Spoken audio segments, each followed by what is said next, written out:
Greetings. Peace, Peace. everyone. Greetings to YouTube land. Shabbat Shalom, everyone. So we are back. Peace, Brother Antonio. Peace, the peaceful friend. Nice to meet you. I think other folks have met you, but I have not. So greetings. Welcome to the space. Um, Thank you, Shema. It's a little bit later today, but we are here nonetheless, and the sun is setting, so it will set for some of us. So hopefully you have started to break your fast and you can enjoy us together as we open up Shabbat. So, who are you? All right. What's your name? I am Akoti Deidre. I've been on hiatus for a little bit, but I'm back, and I'm back. And I'm Ema Precious. So greetings. Greetings. So as always, we want to give reverence to the Most High Yah, the creator of all things, the reason why we are here, and also give thanks to Chief Yah for opening up this space and allowing us to deliberate here with you all live. So, without further ado, this is a reading of the On the Way, but how do we start? We start with the preface. Okay. So I'm happy to jump in with an excerpt from the preface, which of course is at the beginning of the Anu Way, which you can download at anulifeglobal.org. So this book is not to be read only once. Read the words of this book of knowledge and wisdom out loud. Discuss the convictions of this work with your Anu brothers and sisters. Share this information with your people. This publication should be read daily. Every line in this book can be taken out of context and studied on the strength of its own potential. The truth is to be deliberated. I usually say that twice. Mm-hmm. The truth is to be deliberated. So we see everyone coming into this space. Welcome. Welcome. Peace. Peace, Chief. Peace, Chief. Peace, Aki Zach. Peace, Abba Cruz. And peace, Ra. All right, because we tend to get behind. And they're like, we're not. Okay. We're not. All right. Today. Okay. So we are in a different section. I left y'all. We were still on family. I think that was the last one that I would say family. So now we're in economics. And so this evening we're talking about control generation wealth, right? So what do we mean by that? Well, let's get into the passage. We are against becoming lifelong wage earners. We must control our pathways and fortunes by controlling the leveraging of our mental assets. If we can control how and when we generate revenue, we never have to fret over the discrimination or the deprivation of equality that may exist in the world. If we work for someone for a time, then we should be an apprentice to that person. Once we learn the mechanism of the industry, then we must establish our own. Education that leads to private practice is also suitable. So those are the 6 lines we're going to deliberate on this evening. This is going to be a good night. Hopefully. Yes, it is. Of course. You get to actually, for some of us, I think the person who said this is going to be a good night cannot break fast just yet. But for those of you who are observing Ramadan, those Anu and those who may just, be aligning with us, or this is just a part of your practice annually, you're going to just watch and eat and enjoy the message, the build. So I'll start with the first line. We are against becoming lifelong wage earners. So it's kind of hard because I'm usually looking at you on camera. I know, it's so different. We'll have to navigate this being together, please. It's weird, and we're still on the same side, but we're right. actually... But we're not on that side. So we are against becoming lifelong wage earners. So when we, we prepare, right, for this. So it's like, what is a lifelong wage earner? So that's pretty self-explanatory. you start working, perhaps you go to college, you start working in your mid-20s, and you work for someone or a corporation, and you earn a wage. So we, I'll just put in there, are against lifelong wage earners. So the expectation of staying in a job and earning a paycheck or a wage for now until you retire is not what we are about. And so before I even get into what wage is or any of my, the thoughts that I had about it or what I've been taught, I wanted to pose a question. Are you a wage earner? So, are you a wage earner? I guess we should start. Am I a wage earner? While we look for those answers in the chat, we should start. So it starts here. Sure. Yes. For right now. Yeah. So I'm like, I definitely still earn a wage. I think in a very different way than I did almost a year ago.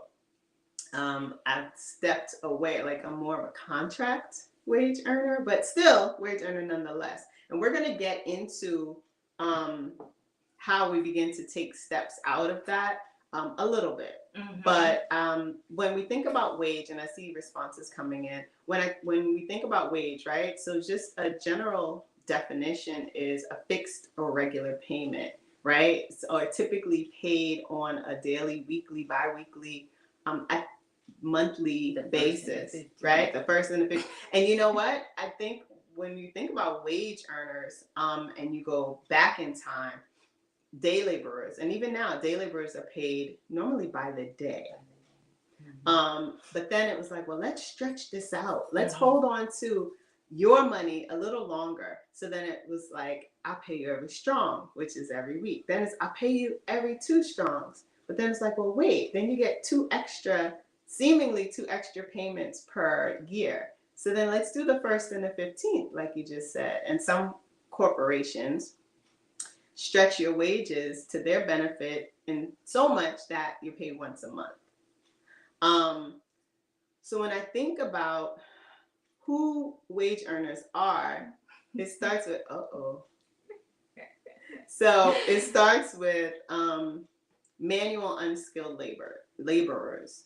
Those are, and again, like my mind went straight to day laborers. Those are wage earning. That's how wage earner is defined. So I don't think that you would, look at what you do, what you're calling your job or your career as, unskilled labor or manual labor, if you will. But it's pretty much anything that we're doing where we are not the employer, but the employee, and not, based on us having a business and being a consultant and being in partnership. But if you are literally getting a W-2, you are a wage earner. That's what it say in box D. Yes. Is it wages? Yes. It says federal wages. Yes. Unless you, what is it, a 1099? I think that's what you get when you are not a wage earner. When you're not a wage earner. We're striving for 1099. But when you're a wage earner, you're looking at that W-2, right? Yeah. W-2. That's right. I think we all recently just, those of us who are wage earners would have filled them out recently. Or not. Or not. So I think, I don't know if you wanted to add anything. Yes. I do. And then we can go to the chat. Oh, okay. Because there's answers to the questions. So while we were deliberating earlier, you brought up the word wage stuck out to both of us. And so what was thought of was like waging war, right? You can wage war. So when we think of wages, you can be the wage maker or you can be the wage giver, right? But then when you're waging war, it's like it's to carry on. So the other version of wage means to carry on, as in like a war campaign. And so immediately I thought, well, that's because you're behind enemy lines, right? So when we're thinking of earning a wage, you don't even think of it as like, slavery or bondage or, a lack of liberation, like being without liberation, because it's normalized, right? It's like, well, you're supposed to like go out and get a job. Like you're supposed to you're supposed to earn, revenue. Yes, for your livelihood, but waging, working for wages for someone means that you're held for, you're captive to them, right? So when we think about scripture, right? Because this is a reading of the Torah. And the Torah is like the first 5 books of what we call the Bible. Wait, what's the reading of the Torah? This? Yes, Shema. Shema? Is yes, that it is. What does Shema mean? Shema means to hear. To hear the word. Mm-hmm. Oh, okay. Yes. All right. I learned something today. Yeah. Oh, wait. I thought you were joking. I am joking. Oh, okay. I didn't know that. I want everyone else in YouTube land to know. So, Chief has a different. Okay, so so the scripture that we thought of, just like off the bat, was Jacob and Laban. And I'm gonna read Genesis 29:15 through 17.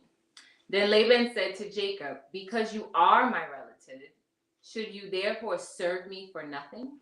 Tell me, what should your wages be?" Now Laban had 2 daughters. The name of the elder was Leah, and the name of the younger was Rachel. I don't need to read 17. It's not important. The important part was, tell me, what should your wages be, right? And so if you know the story of Jacob and Laban, Jacob wanted to marry Rachel, because he thought she was prettier, but she was the younger sister, and Leah, the elder sister, needed to be married off first. So Laban basically tricked Jacob into marrying Leah first and said, "I'll give you Rachel later." And he actually labored for him for 11 years, I want to say. This is so bad. He labored for him for a while, and he was paid, wages. But the point is, like, they were frenemies. They were relatives, but like they weren't family, blood relatives. Right. They were blood relatives because Laban was the brother of Jacob's mother. So it goes to show, like, even in that, like, it doesn't necessarily, the wage giver, especially if you're a wage earner, your wage giver can even be blood relative, and you still be kind of in this space where you're held in like captivity almost, because if, like I said, if we know the story, he was there for some time, and then when he actually was able to like break free, and there was all sorts of trickery.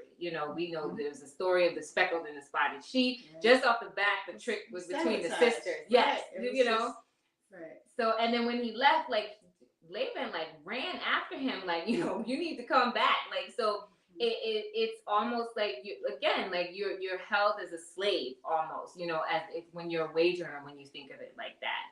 And I know you had more, but should we go to the chat? We can go to the chat. Okay. Yeah. So there was an answer. I don't know what the last is for, but hopefully we'll figure it out. So peace after Gertrude, right? Yes, peace. I think I did see her comment. Peace after Gertrude. And Brother Zach said, "Head down in shame." Yes. You're not alone. Oh. You're in good company, even though we shouldn't be doing that. Yes. We're working our way out. Digging our way out. Right. Mm-hmm. Chief US says, "Answer, I ain't got no job. Tommy, I haven't earned a wage from an organization that has laid ownership to my intellectual property in many years." Chief also says, 1 Timothy 5:18, "For the scripture saith, thou shalt not muzzle," "thou shalt not muzzle the ox that treadeth out the corn, and the laborer is worthy of his reward." So let's break into that a little bit. So thou shalt not muzzle the ox that treadeth the corn, and the laborer is worthy of his reward. So in this case, the ox is the laborer, right? Yep. And that muzzling of the mouth is like the I guess even like bridling is the control, because it's attached to the reins. Yep. But even then, they're doing all this work, so they're worthy of something to say, good job, right? Whether it's rest or food, but they can be actually have the potential to do more, right? So the muzzle could be that controls could kind of limit your scope, which is pretty much what we're talking about in this whole paragraph. So it's like, if I say the only thing that you can do is Shema, that's your job, then it stunts you. Look at the face, then it limits your potential to do all of these other things, as Chief said, that your intellectual property. Yeah, but the potential, right, of your intellectual property. Yeah. Brother Zach says, "Good job with good benefits. That's what I had in my head." Yeah, that's what a lot of people had in their head. Right. Go get I've been told, like, up until a few years ago, well, what you should do, like, look into the government jobs because they're good. Listen, they didn't even have to tell me. I went straight from internship on through city, state, government jobs. Because it's the thing, it's the pension, and when you retire, everything's. You know what? I'll share. This wasn't even an actual prepared story time.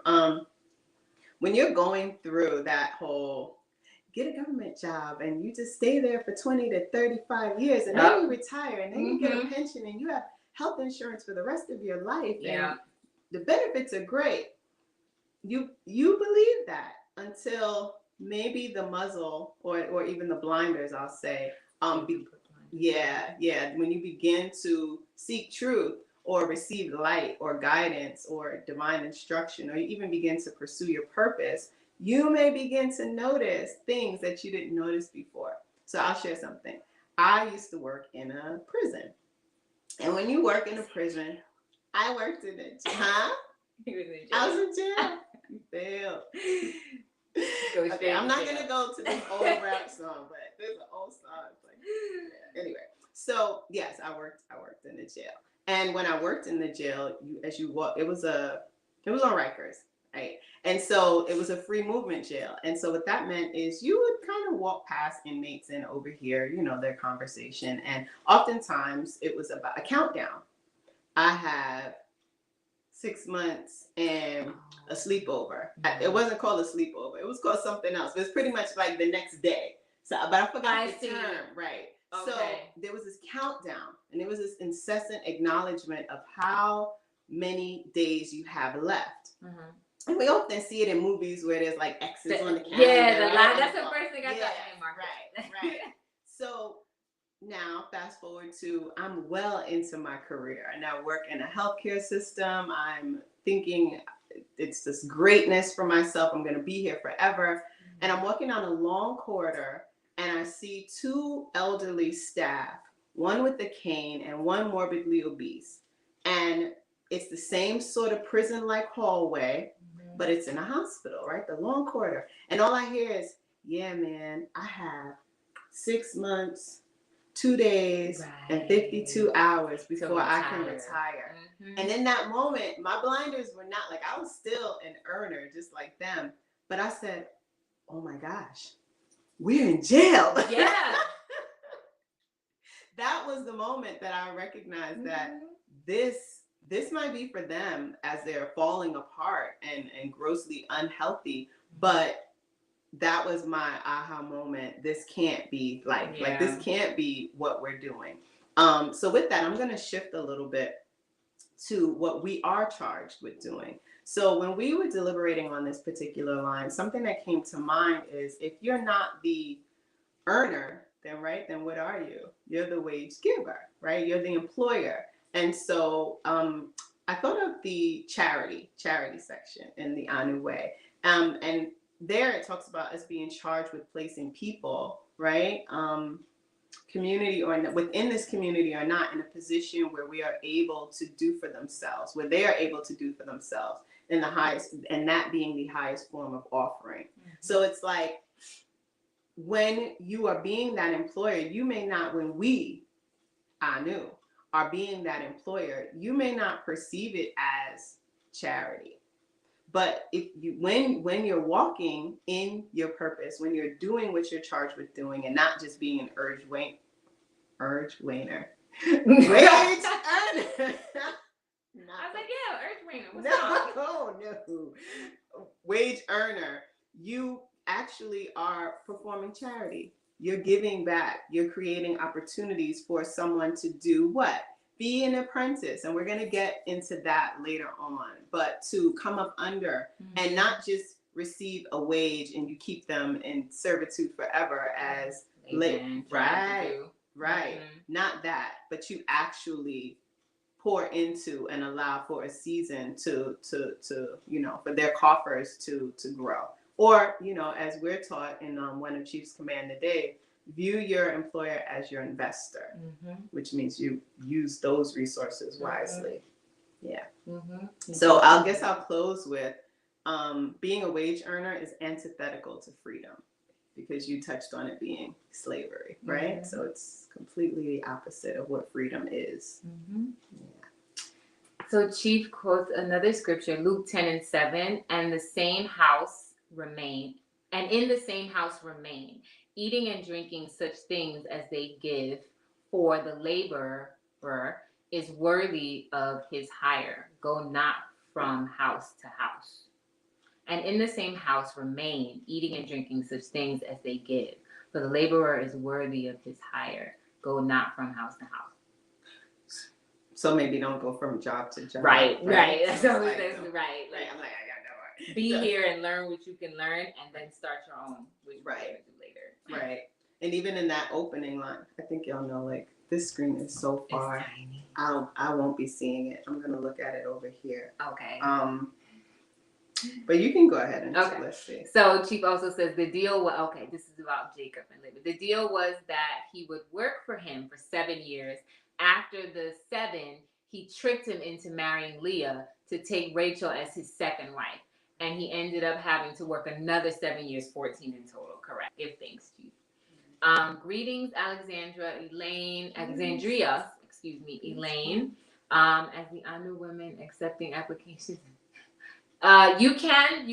So we'll take a brief. You can go to our website on www.anulifeglobal.org and click the join page. And membership is sponsored now, so we don't have like the rolling. No, we do have rolling. Sorry, Mm-hmm. we no longer have the the annual enrollment. It's on a rolling basis, and you're sponsored. So please. And the great thing about that, it's good that you asked. The great thing about the way that we're considering applicants now is it's right in the moment. So you apply, you immediately receive a response, and are given an interview date within usually a couple of strongs. And then you are sponsored by a particular member of ANU. And so you really get a one-on-one interactive experience when you get to explore and learn a lot more about ANU. And before while you do that, while you're applying, also make sure you download the ANU Way and really get a sense, or even go back and look at the SHEMA, because we go through the ANU Way, right, so that you have a as good of an understanding as you could about what it is, you're applying for. Right. Thanks. Yes, it's a prerequisite in a sense. Education. Yes. Okay. Greetings, Sovereign Eve. Peace. Glad you're in the space. Yes. She said yes, the lure benefits and good and paid vacation. Yeah. How about that? How about you're PTO striving for your vacation when your time is your time? Like, your time is yours at birth, but then someone convinces you. Like, let's think about this. Someone convinces you that all you need is a time they give you. Mm-hmm. And they'll pay you for it. And we just sat. Yes. And we were like, well, how many conversations have you been? Well, at my job, we get this, that, and the other. That's like, well, at my plantation, they let us have free time, and they give us cheese. Like, that's almost like. And chitlins. Right. You don't and sometimes they give us salt. Right? What is that? Not even funny. And we all fell for it, and that's where we get hypertension from. Yeah. We get a lot of things from that whole reality, which is a fallacy. Mm-hmm. Yeah. Brother Zach says, you want to be able to retire with something to sustain, they say. That's trying to scare you into not going after anything else. Yeah. What are you going to do? What about health insurance? Right. And I have those thoughts. What about health insurance? But if you're eating properly, right? And if you're healthy and you're doing things to stay healthy, then. But you know what? Right. Also, that's one piece. But that when we think about community, and I know that if you are only familiar with the conscious community where we're all selling shea butter and body scrubs, you may not. You can laugh. You may not appreciate the idea that community can come together and get a group rate on health insurance. Communities can be formed within family, because family is community, and that can happen at that level. So it's like, again, as we peel back those blinders, you begin to realize that so much of what we're told is part and parcel with being a wage earner. Mm-hmm. You recognize, no, this is my time. Like, I'm gonna reclaim my time. So it's kind of like, as you do that, you begin to appreciate your potential and how infinite it is, because it truly is when it's yours. So yeah, I don't know if there's more to read. Yeah, this one's for you. Worked in the prison kitchen. She just so happened to have a D number and a celly. No D number. What is that? Like block D? That means you're inmate if you got a D number. What does D mean? Like detention? It could be your detention number. Yeah, it's just your inmate number, your DIN number. It's your DIN number. Mm-hmm. But she only worked there. Yeah, right. Yeah, I didn't work in the kitchen. I worked in a laundromat for the state. He worked in the laundromat. I worked in the grievance department as a counselor. Okay? That's what I did. What is that? Like, I didn't do it? I was framed? No, so okay, so actually it was in the social service area. So within the prison there's like a whole office space, and it's called social service. So in that area there's grievance, there's drug treatment counselors, there's the counselors that work for, what are they talking about? Urge Wiener. Urge Weiner. It was Urge Weiner. Wage, yeah, whatever it was. But so in that area there are particular services. So you know what I did? I would allow, like, there was one gentleman whose his wife was hearing impaired, and so I had the like TTY phone that would allow him to communicate with his wife. Also, you can call your lawyer from my office. Also, a lot of times, if you discovered right before you were going to be released that you're being held on a turnaround, which means you have other charges and you will not be going home, you would come to me to try to manage those additional court cases. Also, just to prove that I was not working working at the prison, like working at 10 cents an hour. It also meant that you would come to me if you knew you had pending court cases, but you, let's say, were on bond or bail, so you were out in the community, but now you're locked up. I need to coordinate those court cases so that they know you're locked up. So I will call your lawyer. That's some of what I did. I did not work in the kitchen or the law library, which is usually where the inmates work, just to be clear. Smart people in the law library. For real. And the kitchen and the laundry, apparently. They got something in that detergent. They're genius. Breathe it in. Chief says, no, not job to job. It means that people of the Most High don't have to be beggars, because we bring great value to people, a house. So feel no shame in being paid for righteous work that you do. Okay. Give thanks. Yeah. Man, knowing your value goes a long way. That's yes, right. It does. That's right. Yes, That's just the beginning. You want healthy insurance? Get down and do 40 push-ups. There you go. Right. That'll ensure your health. For real. How about 10? How about 5? But they're not underneath. I'm working on it. No, not the girl push-up. No, I can do 10 of them. Maybe.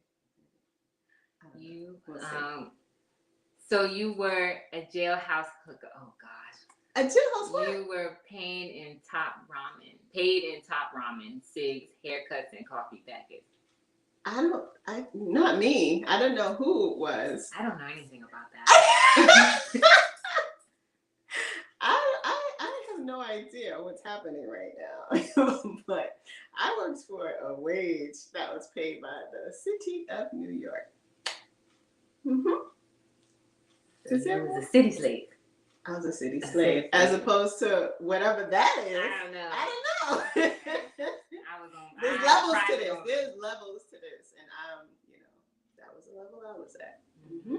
I got to go home, and at count time, I was, Did you ever have to clock, like do the thing? I never had a job where I had to punch a clock. I did. That always made me think like a factory worker job. And I was like, but this is an office. Why are we doing this? Really? Yeah, it was so weird. It's weird, and the feeling it gives you is like.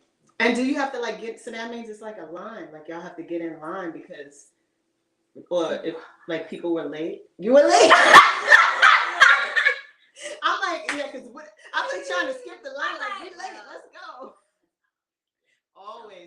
She's whispering. Nobody was She there. Always late. Oh, that was temporary. No, I'm just saying so that It people wasn't hear what you. I was supposed to do. Yeah, pretty much. I was pretty like, much. this is for the birds. Like, Yeah. all right, y'all can keep punching this. So, but out. even in that, you knew your work. Like, you knew this. I mean, I just went to a more hostage plantation. That's all. Oh, so you just signed. You signed in. You signed in.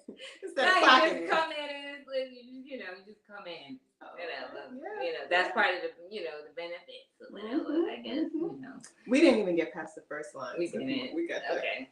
This is what happens when we're together. This is gonna be. Go get back to the okay. Yes. Okay. Line 2. We must control our pathways and fortunes by controlling the leveraging of our mental assets. So the first things that stood out were like the pathways, right? Sure.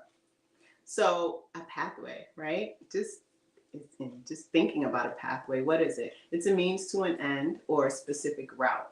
But when I looked at this line, some of what came to mind, we must control our pathways and fortunes by controlling the leverage of our mental assets. It's like by controlling the route we take and by controlling our fortune, which the way I'm looking at fortune here, and maybe I'm completely wrong, it's like all of your assets. It's like all of what you bring to a situation.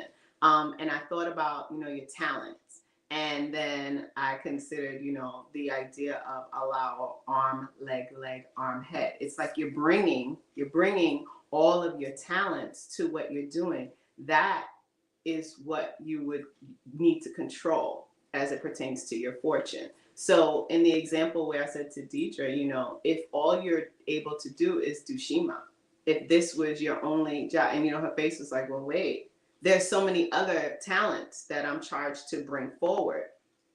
But I then in that moment have taken control, resulting in you not being able to navigate different dimensions of consciousness. You're only focused on getting up, having breakfast, getting to work, commuting, getting there, and then you're exhausted, so you come home. There's no opportunity for creativity. There's no opportunity to explore. Perhaps you have, artistic abilities. I'll speak for myself. I never thought that I had any creative flair beyond maybe how I dressed and maybe how creatively I could do my job. But as that became less of the focal point and even exploring the 64 arts, right? The idea that a woman is expected, and men as well, but the boys as well, girls and boys are taught all of these arts, in order to cultivate and give them access to so many dimensions of who and what they are, is what I pulled down out of, we must control our pathways and fortunes by controlling the leveraging of our mental assets. So it's like, how vast are your mental assets? Assume that you have an infinite amount. Okay, this is insane. Because Brother Zach just put something about streams of cognition or IPM, not just giving it away to someone else and getting paid from it. But also when he says streams of cognition, I'm thinking like you said 64 arts. And interestingly enough, so as you are tuning in to all of our new activities, make sure you are looking at the website because our blog coming out is about investing in womanhood and womanhood as a craft. And we will be highlighting Chief's podcast on the 64 arts, the Kama Sutra. That's going to be good.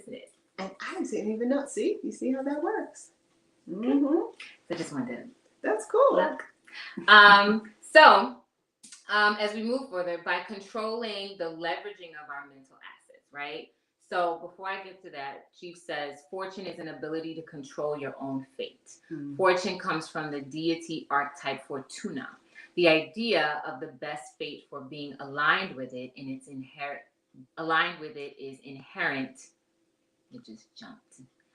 Inherent with fortune. You guys are moving fast. Zach says, one of the questions and solutions for dysfunction, how do you explore your creative expression? Right. Because if you think about it, like if you're not exploring creative expression, how fluid, as a woman, right? Because we can only speak from that perspective. How watery are you? How stagnant has your water become?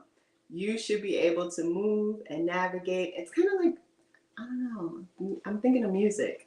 You know, like it shouldn't just be very, I'm thinking of Elaine. All herky jerky. That was a good Elaine. It shouldn't, right? It should be fluid and seamless, and just you should be able to kind of be whatever the moment requires or whatever your head requires of you as that body. So just something else that came to mind. And you know, when you said be what the moment requires, and I have trouble with being what the moment requires, right? Flows into that next part about leveraging mental assets, right? So I'm going to start with leveraging first. And so I said, well, what is leveraging? And it's the use of borrowed capital for an investment, expecting the profits made to be greater than the interest payable. So when we think of the leveraging, that in and of itself, that definition made me think of 2 songs ago in SHEMA where Akoti Maria was discussing investment. Can't remember the title of that SHEMA, but two songs ago. And she put in the chat about his, you know, not like wishing that he didn't buy like his first home, and like, you know, that they should have all been investments, right? And then it was, you know, borrowing from yourself, right?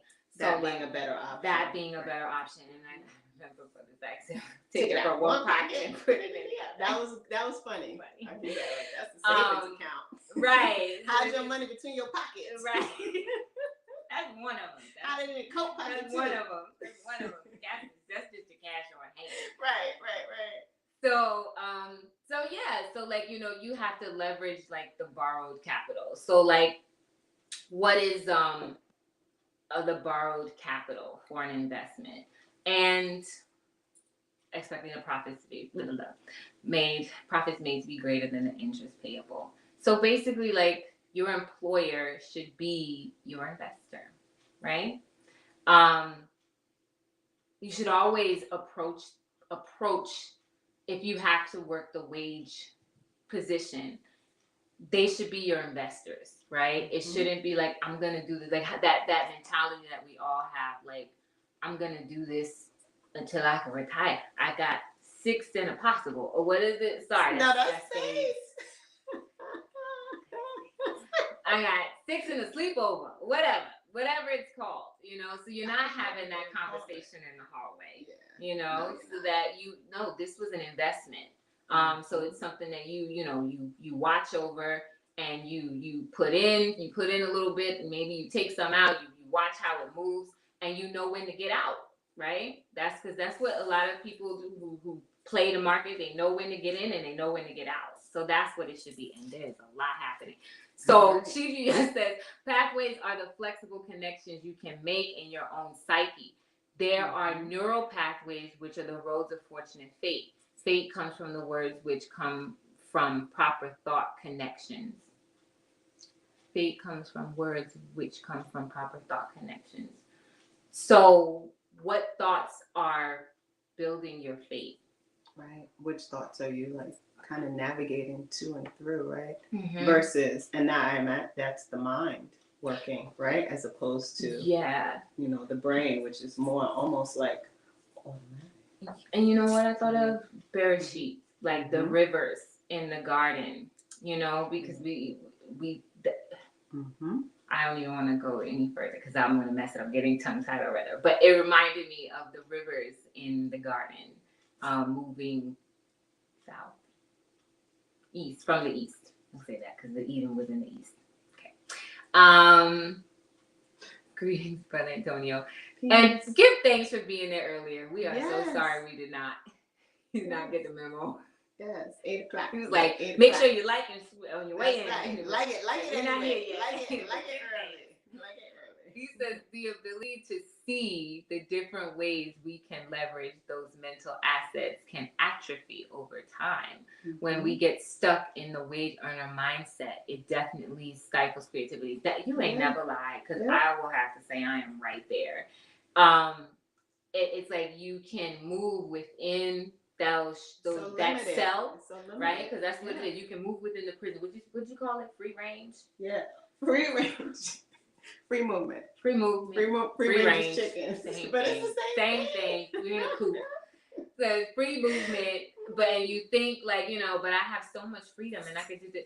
But what happens to the things that I need to do for me? Right. What happens to the things that I need to do for my mate if I made it? You know, what things will get dropped because you were preoccupied with the things that you shouldn't because you didn't plan it right. You know? Right. But not only that, just sticking with that, we can even consider, and I know Chief has spoken to this, as women, when you work outside of the home and your commitment is to that work, who's your head? Who's your master? Is it whoever's telling you to be there at this time, or you got to stay late, and then therefore you can't do what your head, your master wants you to do? It's a conflict. It is that. Yeah, I'll leave it right there. It's a challenge. And really it's an unfair reality for your head, in all truth. I can only imagine, right? I'm speaking as a woman, but I would imagine if the expectation is that certain things are done within the homestead to support that woman, really, because the woman is the economy, right? And she's out working, so your perception is that, the wages that I'm earning are going into the homestead. But the reality is we are worth so much more than what we're being paid for when we're earning a wage. So as far as potential, absolutely. There's so much more to what you can do when you are not the worker.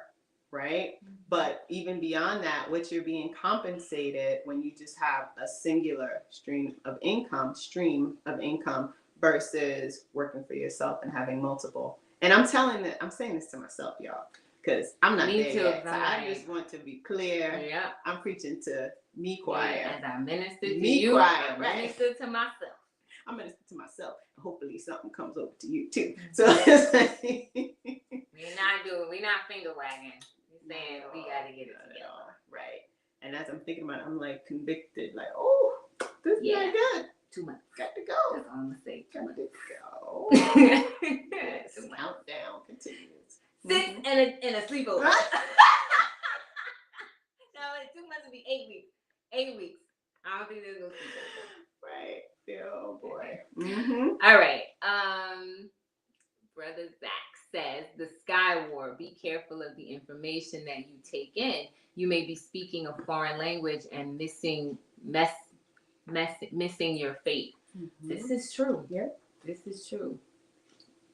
I won't even get into, I was going to say story time. We're not even going to get into like the language that I have to speak while I'm earning the wage on a daily basis. Well, maybe we should, as far as code switching, like, I think that's just... not the code switching. Oh, okay. Just like... Last night, Brother Lowe did the movie breakdown, The Devil's Advocate, right? And so an advocate is someone who speaks on behalf of another, to move the needle or to gain favor for that person, for the situation. And a lot of times lawyers used to be called advocates. And what we also have, like, there are other professions where they're called advocates because it's their job to speak for a group of people or a certain group of persons. And so what that means sometimes is you have to speak to, like, decision makers, I'll say, and people who have influence, people who are in positions of power. And so that alone changes. That's a foreign language, for many. It's a foreign language even in English. But imagine, when you are supposed to be moving in a righteous way, and you're kind of still in that area where you're like amongst the advocates. Like, and we remember the film, you know, what does that bring out? Like, are we surrounded, or am I surrounded by people who might have, I think, demonic person? Like, maybe, I think there was a comment in the chat last evening that maybe they're not demons, maybe it was their demonic personality coming out. So what does that do? And if you're a woman in that space, what does that do to you? How does it affect your homestead and the relationships within your home?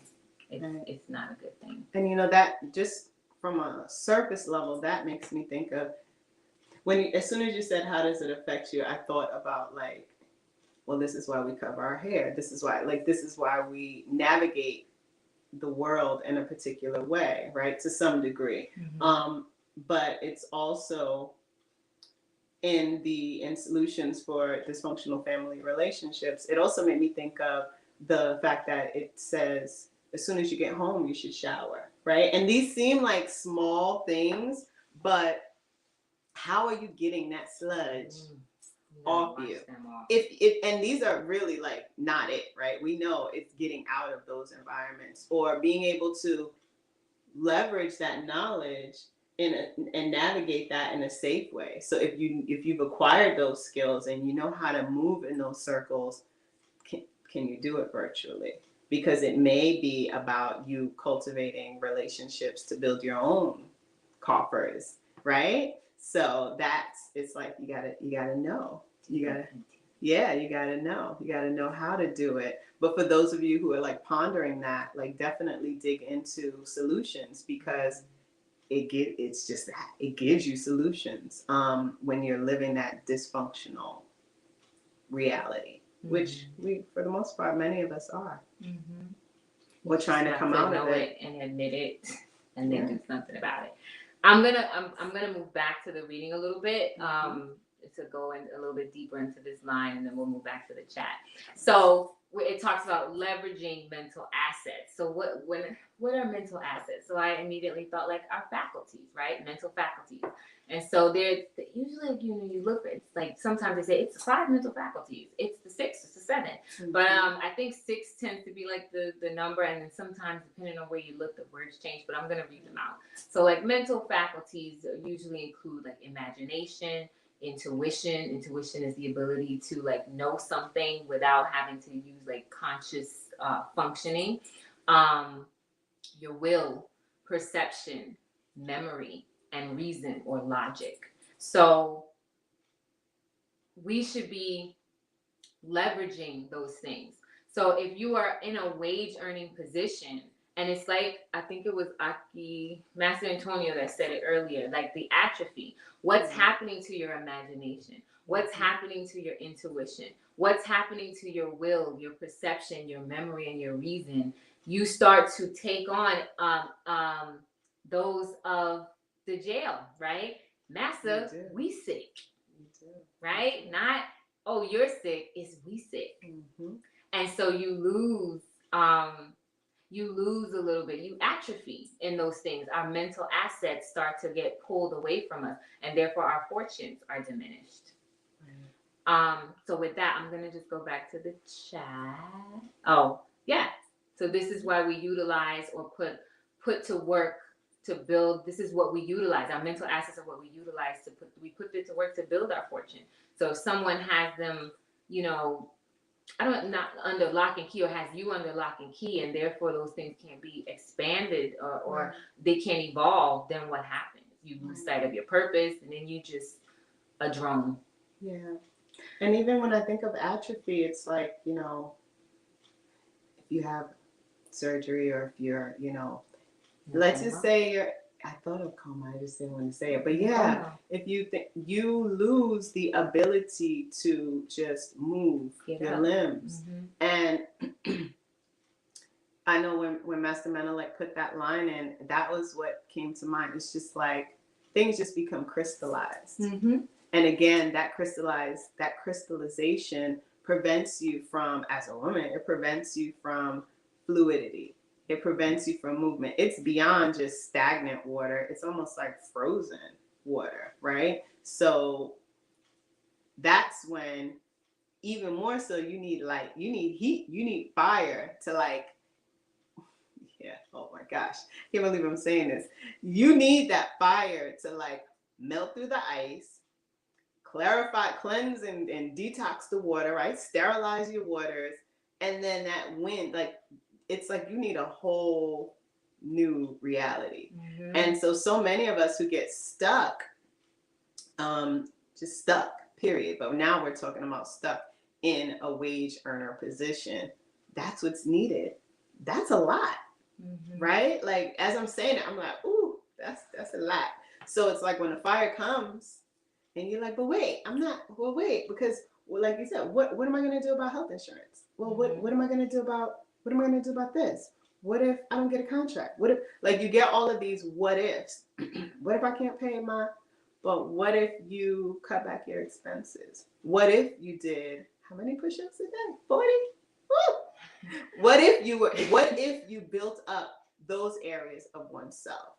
What if you cultivated other creative outlets? How could you then create a stream of income from that new like reality for yourself? So it's like, yeah. I mean, to me, it's just reflecting how important headship is. What happened? Zach said that's a great hand too. Dang, the 6 of the possible. The 6 of the possible. That is a good hand. Is it? Yeah. Yeah, you getting all them bucks. You getting all them bucks. Like, just you better deliver though. You better not renege, because you're gonna get punched in the face. But you know what? Real quick before I go to the chat, when you were talking about coma and atrophy, Aki Zap always brings up like a film, so it made me think of Kill Bill. When she wakes up, her muscles have atrophy, but she sits there and she's like, big toe, move. Yes. And like, so how many of us can actually, and that's will. Yeah. How many of those? So she has to will herself. So she has to literally kind of pull on that mental asset to get back, to come from that atrophy.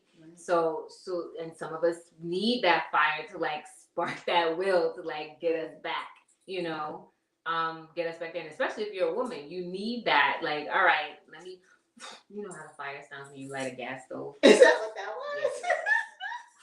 I thought that was the bottom breath. It's like, okay. Yes, that is what it sounds like. Okay, so back to the chat. So, Master Antonio says, I was here and all I could see was tumbleweed. Yeah, it was like, But you know what? While you're going through the chat, what you just said about her willing the big toe, that's those pathways. Like, that's the neural pathways. The neural pathways. So it's like, I'm connecting here. Well, I've already been connected, so it's easier for me in this moment of atrophy to reconnect, because it's like not severed. Right? Yeah, how did she get there? It was a man who taught her those skills. You know, she wanted to kill him, but we acknowledged where it came from, though. Chief Yuya says, true, Akizak, like when you call a debt arrangement a job, in the early 1700s, jobbing was a term that meant you had to do something the public did and perverted it for your own purposes. In the 1600s, it meant to use public stock for personal, private purposes. This was jobbing. Words are important to pay attention to.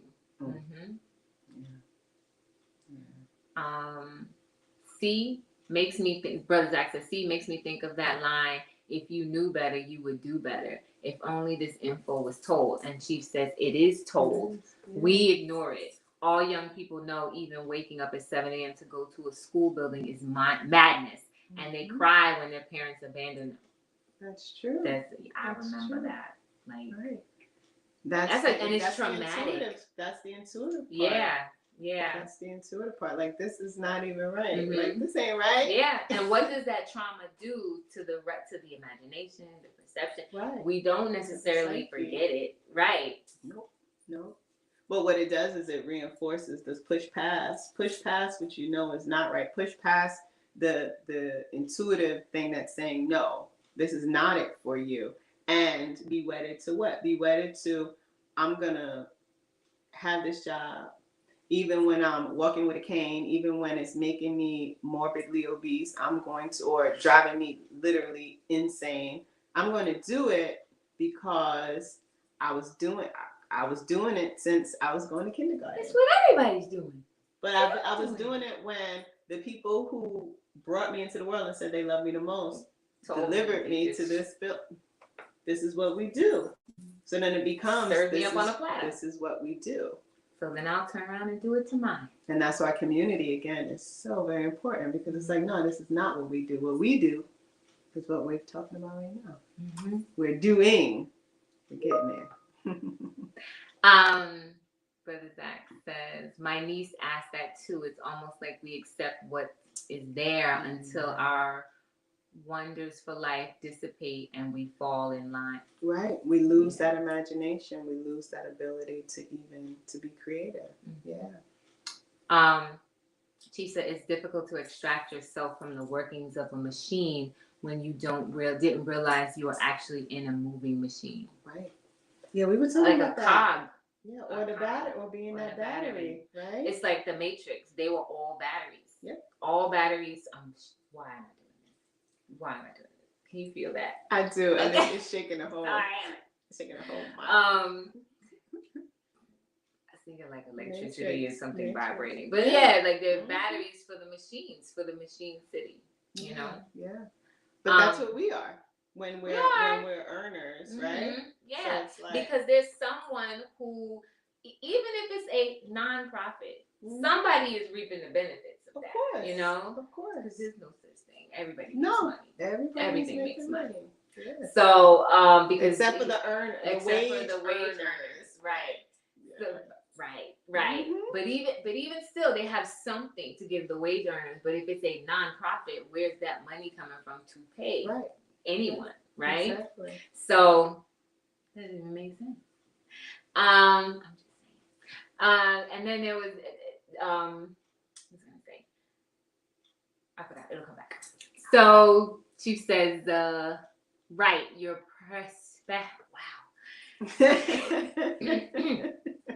right, your special essence is trained out of you. Your profound questions of your youth are ridiculed, and conformity becomes the ultimate solution for the explorative mind. Yeah. Oh, wow. Oh, we got, okay. We're not that bad. Okay. Brother Antonio says, school buildings can be likened to a jail as well. I've seen how many security checks and metal detectors that American schools have over here. There are literally burglar bars to keep students in. Right. The fire comes from the heart. Many have layers of corrosive material around the heart, so its will doesn't even get to the chakras anymore. That's that deadness we experience in people. Man. Like the emptiness inside, like when you look at someone and say you're empty. I wonder if it could be that emptiness. I wonder if it could also be I know Chief has taught us, like, the heart is that central chakra, right? Mm-hmm. So it's like you have your bottom three and your top three. Mm-hmm. So it's almost like you can't even actualize, like you can't even muster like that kundalini, like you can't pull anything forward because it gets here and then it's like it's dead, lumber cold. Right. There's no, you can't even, like, no all spark. Right. So that's wiggle your big toe. Right. Move your big toe. Move your big toe. Wiggle your big toe. Correct. Give thanks. Wow. So sad, like you said in another show, people do anything to get away from zombies. Just have to get higher than the base level expectations. Yep. Zombies don't come. Oh my goodness. I always wonder, I'm like, just go up the stairs. I don't. I mean, it's any kind of zombie movie. It's always the same. I just go up the stairs. They don't climb. They never climb. Don't? They never climb. I mean, I guess it's good to know. Only one that I saw because they were on each other, and that was about to go. Never mind. Yes, I was about to do, like. We're not going to do it though. They don't climb. Now you might have Lucifer at the top of the stairs trying to get you to Jay, your sister, but that's another movie. No, I don't know about that. gonna keep moving on. Yes. Yes. Yes. Yes, it's like fulfilling someone else's dream. Yes, that's what I was gonna say. Give thanks for it. Like you are fueling someone's dream. Someone else's vision. Someone else's dream. Like no matter what, it was for-profit, non-profit, somebody had a vision to create that corporation, organization, company, and you are a cog in their wheel while they're sitting there like, excellent. But you know what they're doing? They're coming up with the next great idea, mm-hmm. and the next, and the next, mm-hmm. and then they're siphoning from your mental assets because they're preserving their own. Right. So it's like, look at how diabolical it is. Mm-hmm. You become Mr. Burns. Oh yes, Mr. Burns. Okay. Should we go to the? How are we with the chat? Oh gosh. Great point. Got to be willing to put in the work. Why do y'all think some are more motivated to go to work than work for themselves? Because it's easy. It's laziness. I don't have to think. If I work for someone else will just tell me what to do, tell me what they want me to do, and I don't have to be responsible. I would agree. I do think there are other layers that aren't even as obvious because it is such a diabolical scheme, if you will. One, unless you're coming up within a community or your family has that entrepreneurial spirit, you don't even recognize that may be an option for you. You don't. You're right. asked, what That's do you true. want to do? What job do you want to have? What career do you want? Do you want to be a police officer or a fireman or a nurse or a doctor or a lawyer? And so you don't even think, well, as an attorney, I can have my own private practice. If you don't see that as a possibility or even as a reality for yourself, then you may think that the only thing you can do is work at a law firm. If being a lawyer is even in the realm of possibility. So I think there's that layer that's always there. But for those of us who do know, it could be the fear, right? It could be fear. Not necessarily story time, but confession time. That's me. Or that was me, because we have made some movements lately. But it's like I didn't know how to like go out and look for something where I could be a consultant. I didn't even. It was even the thought of it was scary. It was hard, and it's just what do I do? I don't even know how to put this together and da-da-da-da-da. But that's why you have a covering. Do this. Oh, okay. That feels that's better. that head body, right? Oh, okay. Makes sense. That feels better. Yeah. Tell me what to do, because you get as women, we can have someone tell us what to do. A lot. Tell me. Just tell me what to do. How to work these things. What do I do? And we will hit those struggle moments where it's I do this, but what about this? But you know what? That's just when we're working out, trying to get to those 40 push-ups. In the beginning, those arms, those legs, that core, if we are the body, the woman is the body. If the body isn't exercising, if it isn't taking what's coming down as instruction and applying and applying and applying and applying, you don't know how. I expect you to wake up at a certain time, or I expect certain things to be done, is the first step, or that precursor to the larger plan, because you're not going to be privy to the larger plan. But if you don't do those first steps, or those preliminary, prerequisites, if you will, then when it's time to get to, okay, now I need you to go start your own business, you're well, wait, I do what? How? It's well, remember when I told you to do this? Remember when I told you to do that? Remember when I told you to go? It's oh, but I didn't really do that. So it's I didn't really build the necessary. I didn't even stretch the fascia in such a way to even get to be that flexible. What is fascia? Oh, it's the muscles, and it's the I don't want to give it the wrong answer, but I learned it when I started studying yin yoga. It's the tissues between the muscles that need to stretch in order for you to even begin to get muscle tone. she said they're white things. Well, So I'm depending on thinking the when they show picture, you the muscular system. Yeah. It's that. And when you stretch, so it's like when you stretch that, the potential for you to have a more limber, you know, what is it? A greater range of motion becomes possible. Mhm. So it's like doing a particular yoga, doing a squat isn't as uncomfortable.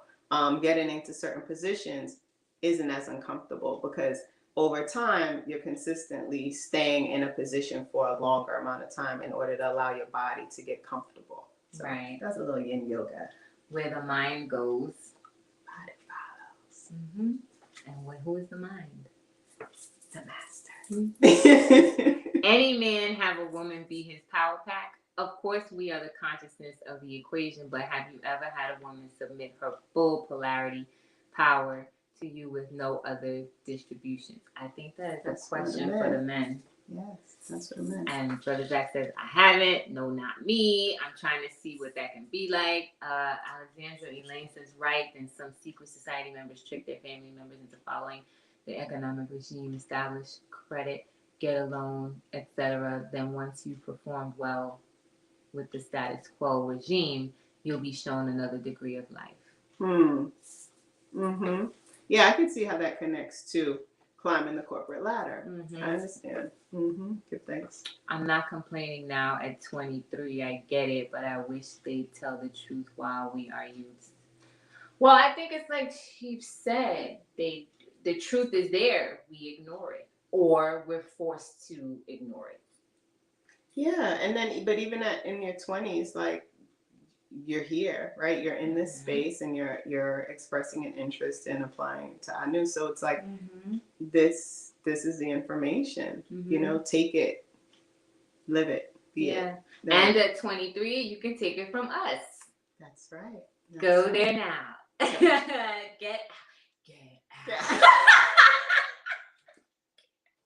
She did it. Wasn't there the clinking of the spoon? I think so. I don't have a spoon for my teacup.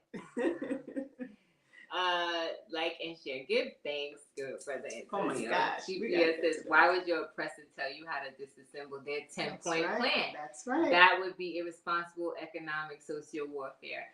An attorney becomes a member of the Bar Association. Once you do that, nothing you do is truly independent because you, the judge, and all the officers are y'all on the same team. That's true. Exactly right. True. Yeah. Even people, what you good. There we go. There you go. Even asking people what you're good at and they don't know, I'm wondering if that feeds into the way we are taught in the Western world. Or how we're crystallized, right? So you spoke earlier about, well, maybe it was Master Menelek, spoke about that, you know, that atrophy. You've been like confessing. So let me just say, like, I knew that what I did professionally worked really well. I could see other people tell me how what I did worked.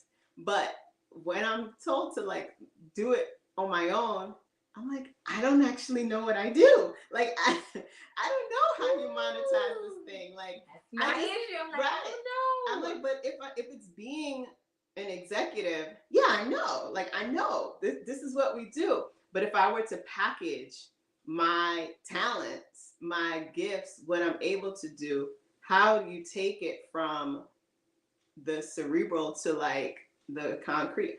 I'm like, I didn't know. But again, that's where headship and guidance and instruction and even community comes in, because that's how you're pushed forward.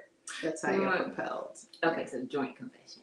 No. So part of like one of the steps, right, the movement was do a podcast.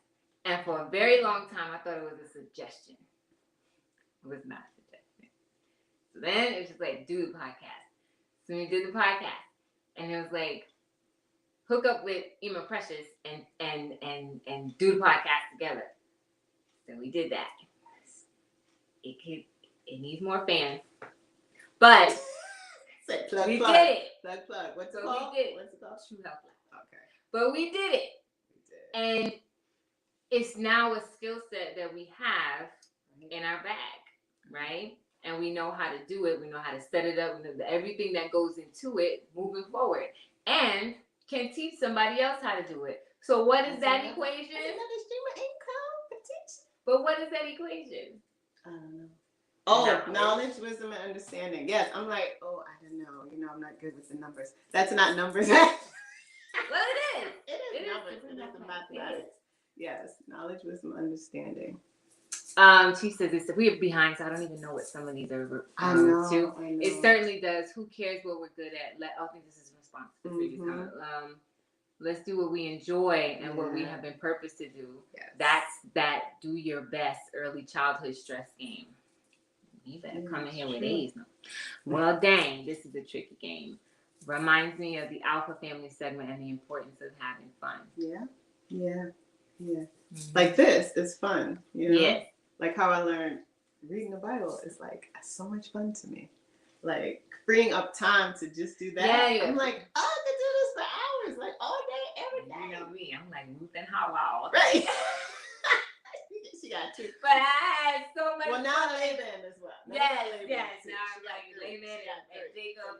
But I had so much fun reading Ruth. I said, you know it exists, but I was like, I never knew this is what all of this stuff is going on. I was like, look at this. Listen, there's some stuff in that book. I was like, what? This is how it went down. It is scandalous. And like Chifa said, all of what we see today, like all of the whatever we are bringing, that whatever energy we're bringing today, it was already brought.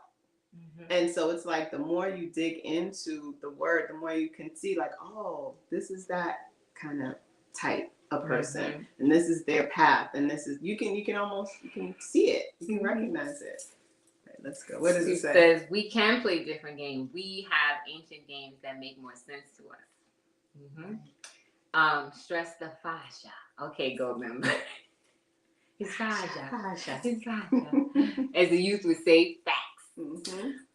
Chief says, whoa, slow down the reading. You almost did a total forward head flip over Zach's statement, sisters. Take your time out here.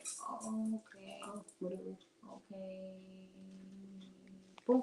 This one, even asking people what you're good at, they don't know. I'm wondering if that feeds into the way we're taught in the Western world. I don't know. I don't do it. But I agree, yeah, like, because that was me. I was like, I don't know. What value do you bring? I don't know. Because I've defined my value within someone else's system. Right. I think this is the statement. Into the way that we're taught. Right. Yeah. I don't know if we missed another one. Okay. Yeah. I think that is it. Ha. I told you to do a podcast. I just said that. I told you to do a podcast. Bet if I had a little less bass in my voice, had less developed features, and listened to Green Day, you would have seen it. Oh, Lordy. Oh. What else did I say? I was told you about what? You said at first you thought it was a I thought it was a suggestion. So he's just, doubling down on that. Okay. It was clearly never a suggestion. Yeah, clearly. Now the world knows. Now the world knows. It was not a suggestion. No. I thought it was. But it was not. And now I know better. Okay. I'm glad y'all are getting so much laughter. Very funny. You were stuttering and messing up the words. That's what I'm talking about. Oh, that was funny. Yeah. Y'all but then you needed to put it up on the screen. I did. That's why. Oh, okay. Right. You almost tripped over the words. That's okay. That's how you put it up. Why'd you whisper the title of the podcast? That's the first time I heard y'all whisper properly. True Health Live. True Health Live. You said we can't whisper. We don't whisper. I know I whisper like this. You can always hear me. I know. It's kind of loud. How do you find reading the Bible fun? What do you mean? How do I find? Who said? Oh, Aki's that. Sorry. I'm so sorry. I looked at Sure. I'm happy to talk about that. So let me tell you. Before coming into Anu, I did in my 20s, maybe in my late 20s, early 30s, I dug a lot into the Bible, studying, reading. But I would always fall asleep. I just found it so boring. But there was a part of me that still wanted to like explore, and I was a part of a spiritual house, if you will, that was about, I thought, was about teaching. And so it wasn't about the hooting and the hollering. It was really about digging into the precepts. So I thought. So there I discovered like, oh, I kind of like this. Then, you leave because, we're a wayward people, right? And a disloyal people. And Chief has spoken to both of those qualities in the Hebrews. So I left. But coming into Anu and being given the tools and being given an understanding as to how to study and what to study. And of course, you can get a glimpse of that when Chief, in the SHEMA segments that Chief did, going through Bereshit or Genesis, taking that information and really going word by word, line by line, looking at who's speaking, who they're speaking to, and what's happening at that time really helps to set the framework for comprehending each and every line and each and every word. Appreciating that what the book calls the New Testament, or what King James Version and every other version calls the New Testament, viewing that as the Hebrew Testament, as that testament was originally penned in Hebrew. So digging into the words, what does the Hebrew word mean for it? What is the Hebrew word for Genesis, for the transliteration, right? That being Bereshit. And then what does Bereshit mean? Then you have to kind of dig into each of the letters. What is Bet? What does Bet represent? What is the pictograph, if you will, for Bet? So that's just a little bit. So maybe, Alexandria, take the word Bereshit, take the phrase in the beginning, and play with it and see if just that one biblical word can be fun for you. So that's how I geek out on the Bible, because it's fun. And like in the beginning, it's literally 3 characters: Bet, Resh, and Tav. Hebrew teacher. I'm not a teacher. Bet, Resh, you taught and us. That's the fun part, right?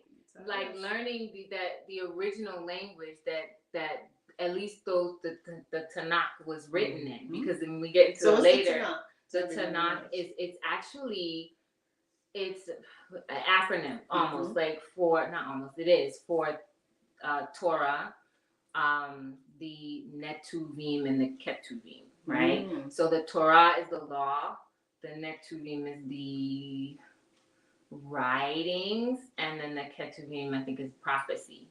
And if I mix that up, if I jacked it up, I'm sure Anna members will correct me in the chat. Give thanks. But where do you find the Tanakh? You can find the Tanakh online now, right? Okay. You don't have to go looking for some dusty book in a library. Everything now is at your fingertips. So this is where we are told. The information is there. Yep. There are not many things any longer that are just so hard to get your hands on. Like, you don't have to go to Barnes and Noble and buy a Bible. You can look it up the whole Bible at your fingertips, right on Google. Yes. So that's how you can find the Bible fun, like digging into. Perhaps that's how I find it fun. I like looking at like the Hebrew part, and then so something that we do that Chief has taught us here, and I know is like how you approach Scripture is in 3 ways. Who's talking? So when you're reading a verse or a line, who's talking?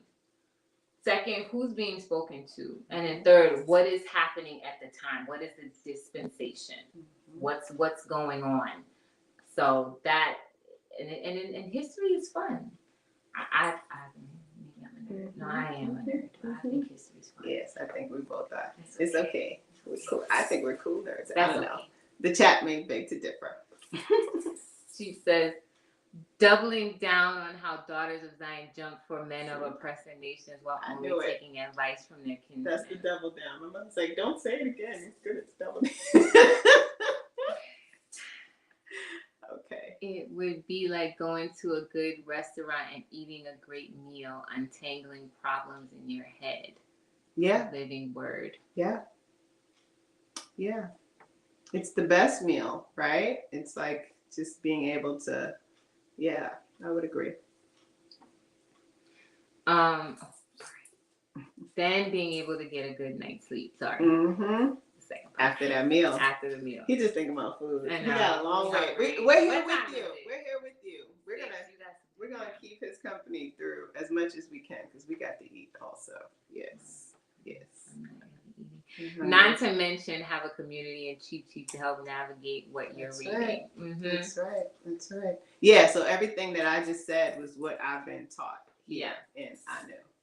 Chief. So just to be really clear, if I didn't say that. Yeah. All right. So I'm going to get into the next line, which says, if we control how and when we generate revenue, we never have to fret over the discrimination or the deprivation of equality that may exist in the world. Mm-hmm. I'm going to read that again.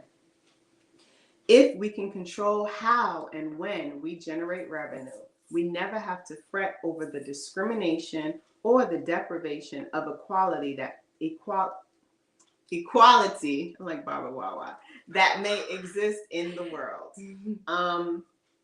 This line speaks for itself. If you're not controlling how and when you make your resources, your money, then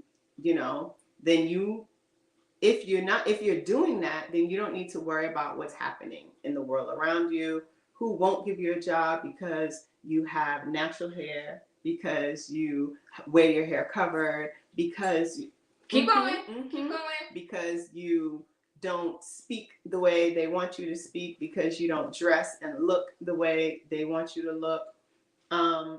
It can go on and on and on because of your gender, because you don't align with people who choose which gender they want to be on a particular day. There are so many facets to what discrimination and deprivation of equality could look like. So we're going to build a little bit on this, but the question is, in what way do you control how and when you are generating revenue? I should have read it from the screen. In what way do you control how and when you generate revenue? Yeah, my version is a little bit different. Oh, sorry. No. And this is in wet ways. I was Barbara Wawa. Wet ways. In wet ways, do you control? Sorry, I'm reading something totally different. Do you control how and when you are generating? I don't even know. So you know what? We've already said that we're getting there, right? So.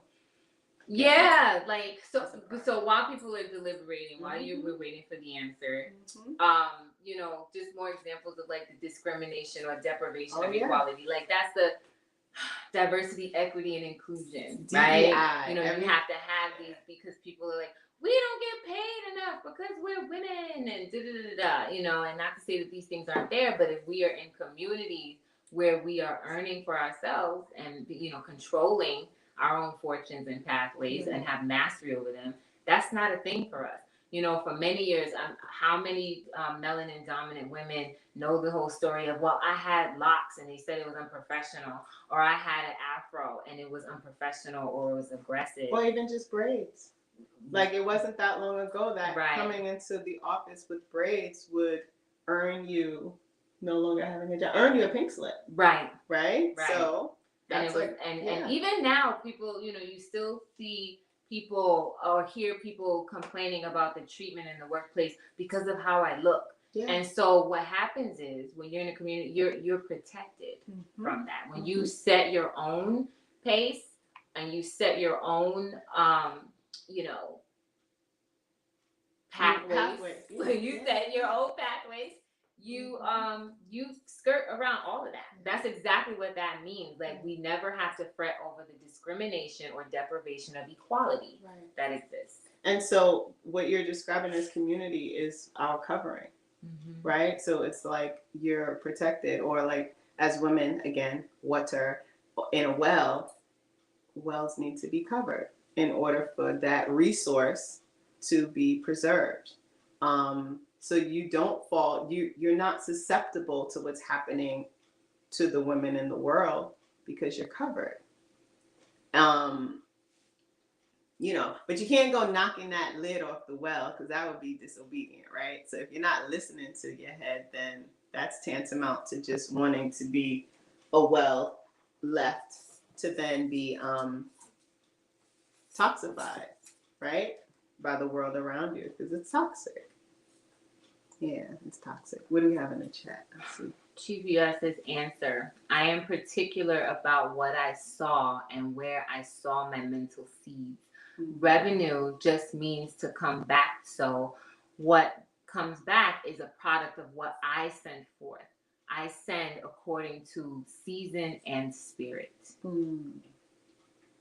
it sounds like reciprocity, like that idea of putting out. You want to put that? I was thinking of like ebb and flow, right? Like what I send out. This kind of went left. What I send that right, and then what it'll come back. But it may not come back exactly how you sent it out, but it'll come back with what was in your mind's eye. What so he's particular about what he sows, and where he sows it. Sowing that seed, and that could be anything. Children, right? Seeds, children, mates, right? It's like I'm pouring in based on what you're. So it's like you put in those first few seeds. And you know you put in, let's say, 10 seeds. And that soil, that earth, produces from that 10 seed, 10 plants. But in another plot, the same 10 seeds are planted, but maybe only 2 plants. So then it's like, do you keep, I think what he's saying is you don't keep putting more seeds in, right? So I guess that's why I was thinking of reciprocity. So it's like the more you produce, the more you, Yeah. And Brother Zach says, by controlling what I learn and being able to bring peace, goes back to Chief in the community again. Oh, here we go. What I send out is from my mind's eye. It will not be intercepted. If it will not be intercepted and devoured. Right. Okay. Well, I'm thinking, the interception and that can come by way of disobedience maybe, or even by way of Western culture, like not preserving how, listening to the oppressor and only advice from the kinsman. Right. That That's interception. Give thanks. Ra, welcome. He says, I try to create a revenue of consistent growth in my life. Give thanks. I'm sure there are more answers. Where are all the sisters? Where are all the Anu women this evening? Was there something? It's like that song. I'm always with the old songs. Okay. So it's like, was there a meeting in the ladies' room? Do you remember that song? Please tell you do. No. Is there a meeting in the ladies' room? I've heard that. Yeah. It's like I was went thinking to the like, ladies' where room. my ladies at? It's an old song. But wait, y'all had some thought bubble. I know.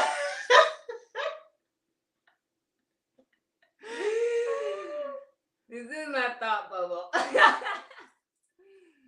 What if y'all had some thought bubbles above y'all heads? You can see them, right? You can almost see. We're like, old behind Sky song.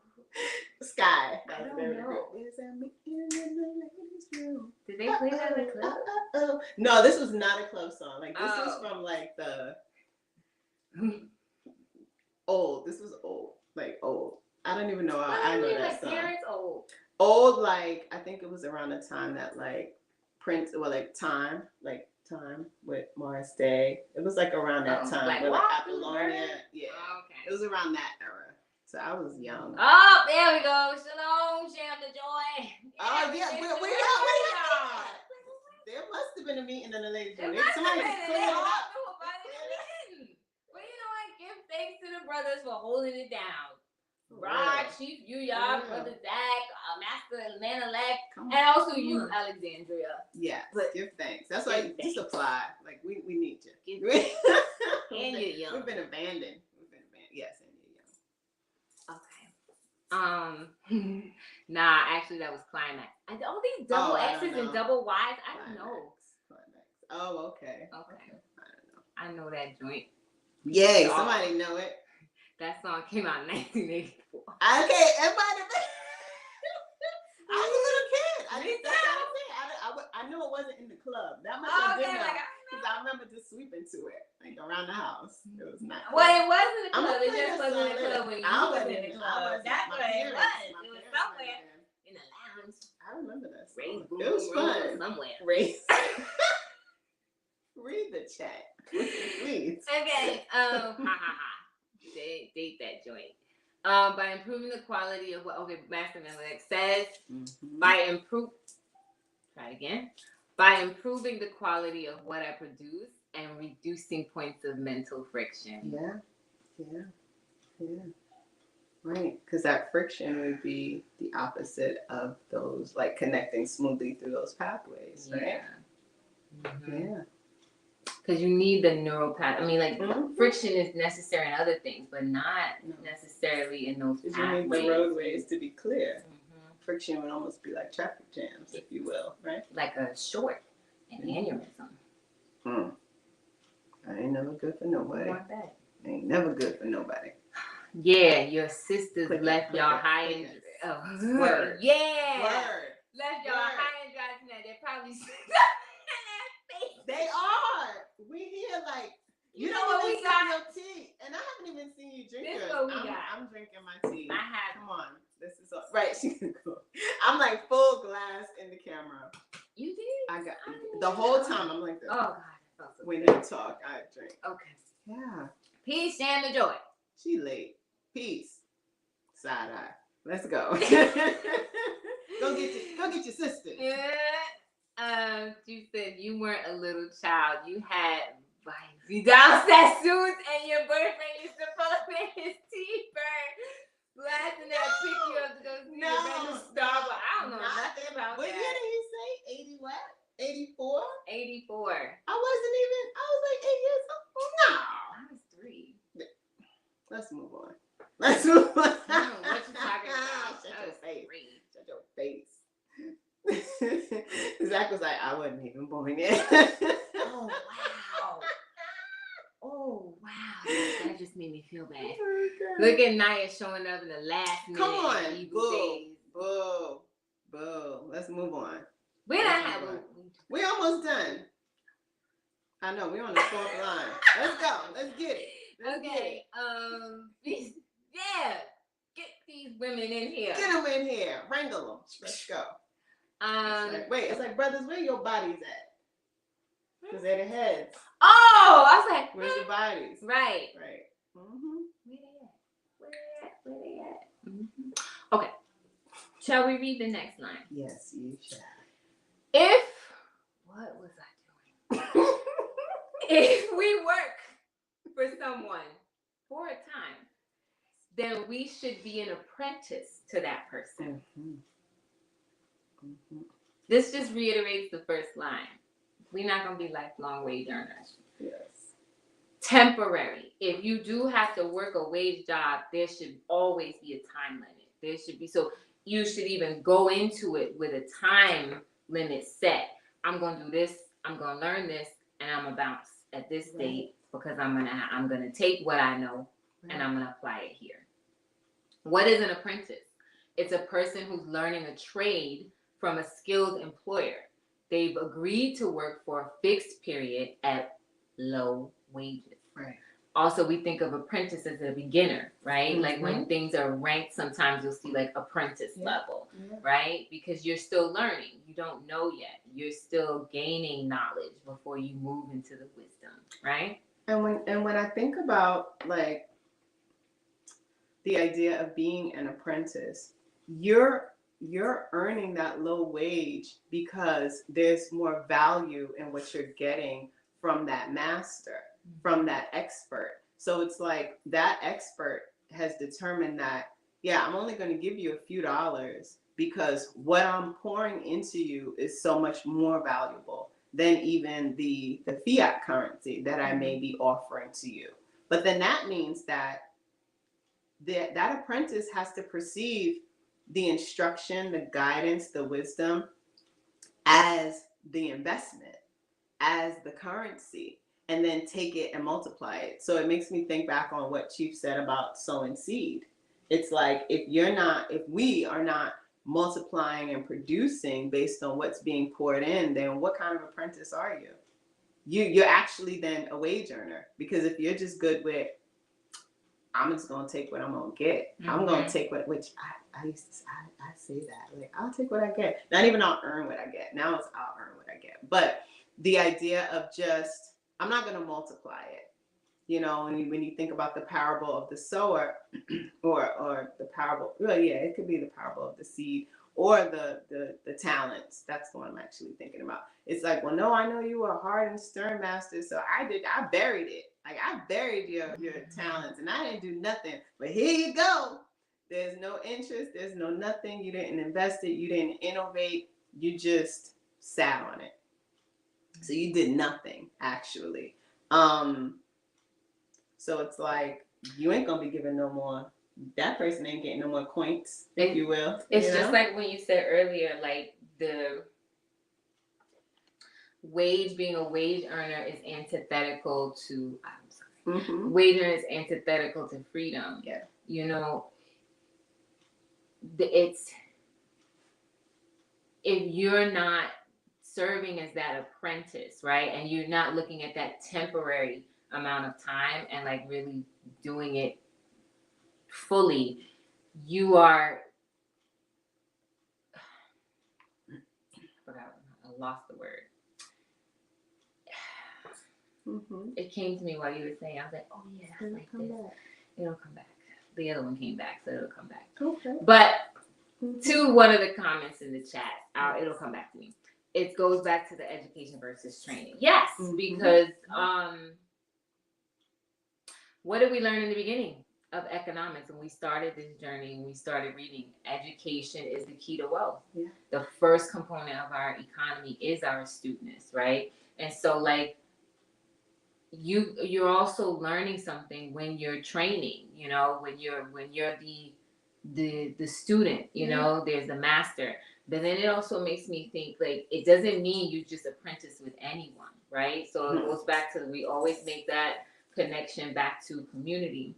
Yeah. And so the scripture that she put in the chapter earlier about, like, not going house to house. Right. That's an example of not, like, you know, who you're apprenticing with. We apprentice, you know, with our own. And that's why we should all have that mindset of not being wage earners. We can be the wage givers and have those that work for us, but we should be the business owners, so that when we have youth and people who are in training, right, or need to be educated coming up under us, they'll be up under people that are like-minded in their own community and in a true safe space, right? And that makes me, you know, when you spoke about community and businesses, this line for me, it pulled on the idea of purpose within community. And even biblically, so Alexandria, willfully, you're still here listening, but even the idea that, you know, Chief speaks about often, you know, the parts in the very beginning of the Bible where it says, and this one begot that one, and this, you know, these begot those. What is it? Studying. We'll get to it. Okay. And how that, you know, I'm easily distracted by the chat. It is distracting. It's okay. So it's like the idea of knowing bloodline, and how even in the name of of that lineage tells you what they do or what they did. Were they carpenters? Were they herders? Were they, you know, so the house of, let's say the house of Anu. So the house of Anu, like it says in the Anu way, like people from heaven. Yes, people from heaven. But then what are the people from heaven doing? They're building, they're cultivating, they're creating, they're going home too. Yes, definitely. Don't do it. The whole body roll. Okay, this is not right now. You can call food deprived. So listen. Anyway, So completely threw me off with that I'm song. sorry, it just Now I got the it was chorus. like clicked. Yes. Okay, we're not gonna sing that right now. We're gonna play it later. For sure. With like microphones and everything. Anyway. All right. What I was saying is, so that house of peace, when you are covered, when you are a part of a homestead, everyone in that home is working towards whatever the purpose of that home is within the community. So perhaps you are the vegetable, like you are, what is it called? Oh my gosh, farming, right? I'm like had completely a brain fog. Like farming. Or perhaps it's business, it's cultivating relationships in the community and establishing the presence of your community within the larger outer community where you're creating opportunities of employment for others. So then you become that ambassador. What happened? They think we drunk. No, it's tea. It's tea. There's a tea bag and everything. Okay. And if it wasn't tea, I'd be more drunk because I didn't drink all my tea. You barely took a sip, which is probably what you would need to do if it was something else. Anyway, I'm just saying they were at the retreat. If that was, yeah. Anyway, so that takes me to the idea of legacy and bloodline and how important it is for the relation. I don't know what's going on. I'm either going to end here. Can't. Apprenticeship and how you're cultivated based on what's happening with your master, right? So if my master is maybe the sheep herder, then my job. Thinking goat herder. That is crazy. Streams of consciousness. And I'm like a goat herder. So if that's what we're doing, then I have to know all about that life, right? And then that's what we represent within the community. So that's another, yeah, right. You better know the difference and who hiding your stuff. So kicking the door, waving the staff to go get you a 4x4. Right. So that means you drive it. If you went wheeling that 4x4, talking about pew pew. Okay, so. Well, you know what? I meant 2x4. Oh, okay. You said staff. I meant 2x4. But then you said 4x4, so I was just thinking you driving through. No, driving through a barn. I know. And that's why I was thinking 4x4 vehicle. I was flowing with you. Yeah. I was going with you. I got you. So, and whatever the case may be, the point is connecting the idea of apprenticeship with purpose, community, and the idea of house of. So when you're looking through and reading the Bible, if that's what you do, consider the houses, what they do and how that's personified. Even look at the story of Laban and Jacob. Yeah. Okay. And like think about what Jacob represented, what he brought to Laban's homestead and why he was valued, why he was being chased after. Like, don't you leave, don't you take what you earn, don't you take what you earn and leave me because you're the battery, right? You're representing, like, so he wasn't Laban's apprentice. And so just explore that. Yeah. That's what came to mind for me. And we keep in mind, like, you know, he was also paying a penance, right? Because he was deceiving. Yeah. He deceived his own brother. Right. Right? So another thing. He was only able to leave after y'all told him, all right, you can go back home to the land of your people, to the land of your fathers. Like, you, all right. So that's a payment for not being righteous, right? Not doing what you know is right. All right, what's happening now? I don't know. What happened? I see a big LOL. I don't know. Don't be laughing at us. You can shape your apprenticeship even if the master is unaware. This is where the education comes in, right? So if you start wiggling your big toe, right? This is where you start to plan your exodus strategy, right? But I imagine you can shape your apprenticeship also by maybe the questions that you ask. So I may have a formula. Right. I may have a formula for how you're to learn. This is step 1, step 2, step 3. But you want to know what I'm doing up in the back room. Right, where the veil is, where the people are behind. And that's where you're making that real money. But you don't know what's happening there. There may be ways for you to craft, Let me go craft that plan. table. Go craft the plan. Or offer to put the table together in the room. Like it doesn't have to be a seat at the table. This leg keep messing up. What they say now?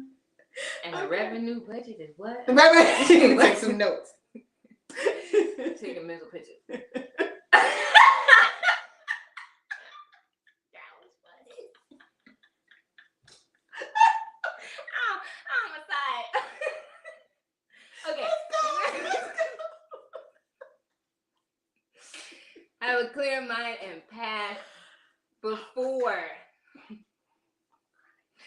Have a clear mind and path before applying to the program, school, or job. Be clear on your target, regardless of whom or what.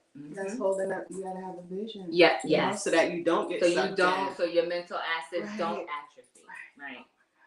She needs some milk, y'all. Her brain is. I think that was when I forgot what I was gonna say. Because you said something, I was like, that is so right. And it didn't come back because I started taking pictures. Season up your brain. Your brain got atrophy. What else is happening? What is some advice would you guys give to young business owners on how to create not only a successful business? That's the laugh. Okay. Mr. Rock, we said we still wage earners. No, but let's see what he put it up on the screen. Oh, I got it. I'm sorry. Only successful business, but okay, wait, stop. What is some advice would you guys give to young business owners on how to create not only a successful business, but also one that is truly benefiting your family and the community's needs? So I think to the women, right? And I imagine that the brothers would have, the men and I knew would have responded to you, Aki, Rob.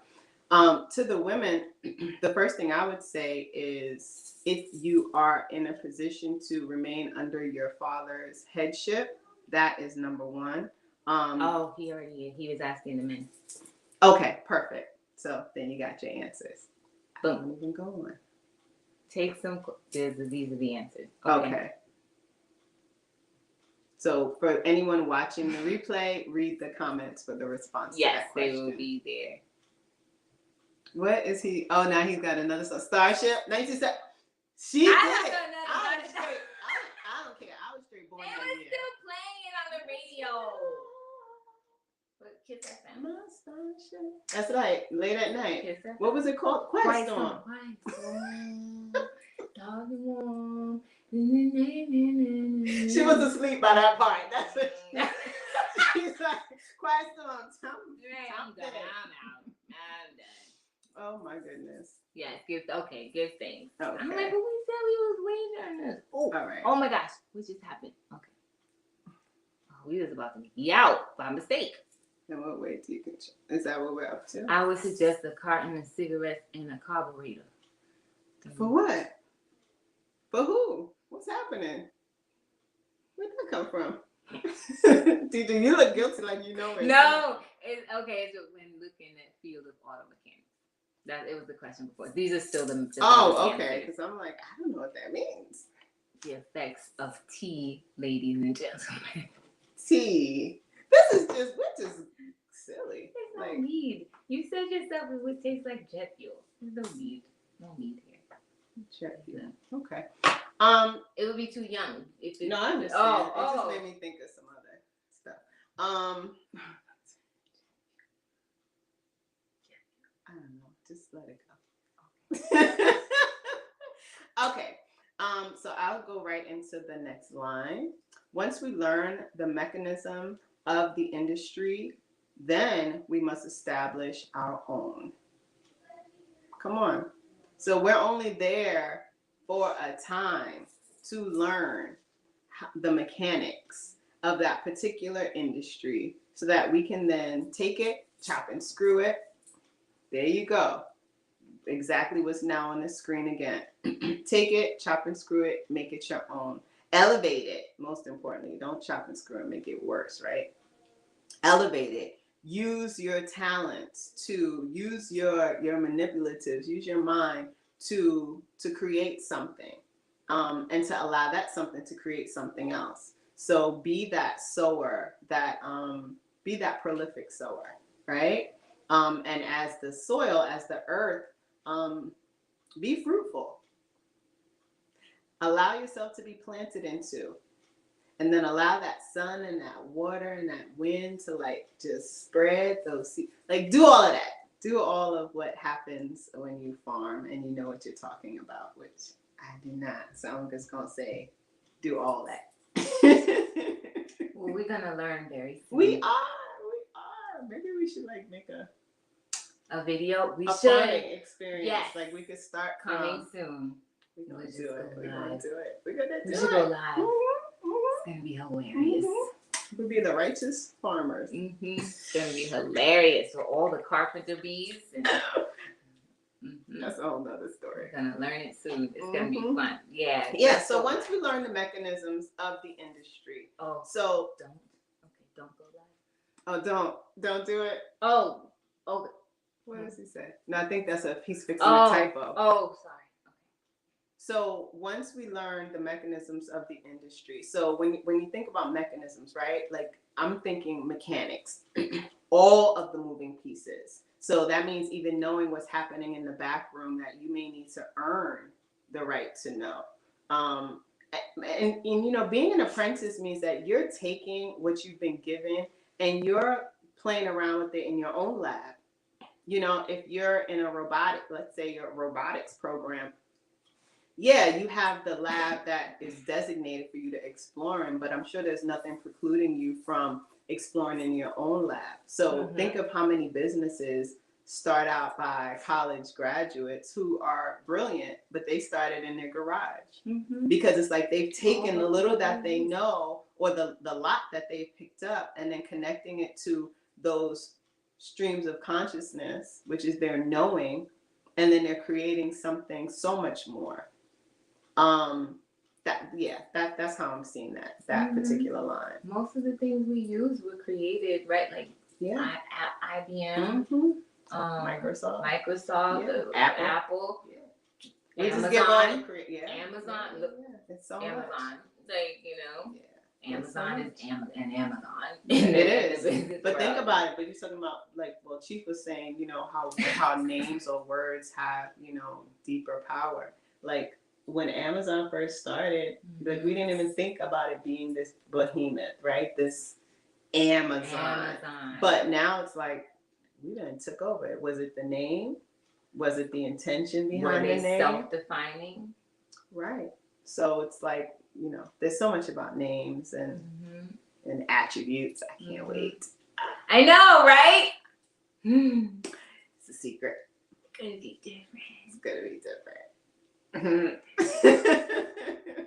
So I'll just say, so like the highest height. I won't say. But anyway, go ahead. Let's go. What's in the chat? Well, it's gonna be on the website. So that's what we did for cheap. Well, she's whispering, so I guess we'll just talk about it. I think they can hear me. But you know what?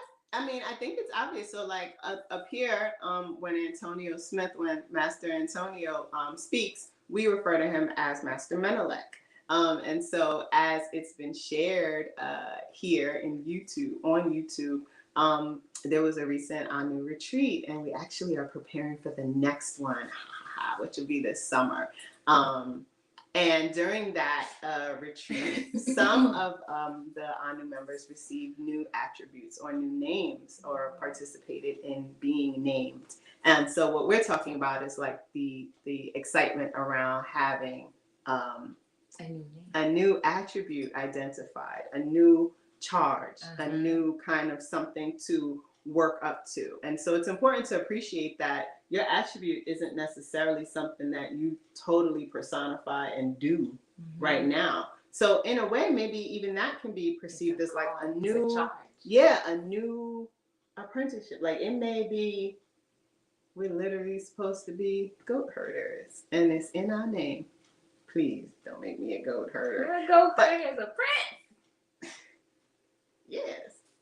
Okay, apprentice. You're a goat herder as a prince. A prince. Okay. You know what? I was thinking Never Ending Story. Oh. Like, a new name. Say my name. Yeah. Say my name. I don't know. I forget his name. The little boy. Oh, yes. So what do we have in the Sebastian. Sebastian. I'm not pouring through. I just gave a slip out of the container. Aki Menelet is sponsoring Aki Ra. Is on him. Oh, okay. Oh, okay. So Gotcha. that's the dialogue between the men. Mm-hmm. We all drinking from that well. What do we say? What you say? What we say? I don't know. Which well? I think they may be talking. No, they're all drinking from the well of what Chief is giving to us. Oh, okay. They're all benefiting from that information. Where are these ladies? Because you know what? It's all good. Yeah. It's all good. Mm-hmm. Yes. We learned a lesson. So what is Master Menelik saying before we get to the last line? I'd say archive these directives you've been okay. Oh, so that's not again. for us. So give thanks. So the brothers are deliberating in the chat, which is beautiful. Don't let them disappear when the live ends. You can maximize their value.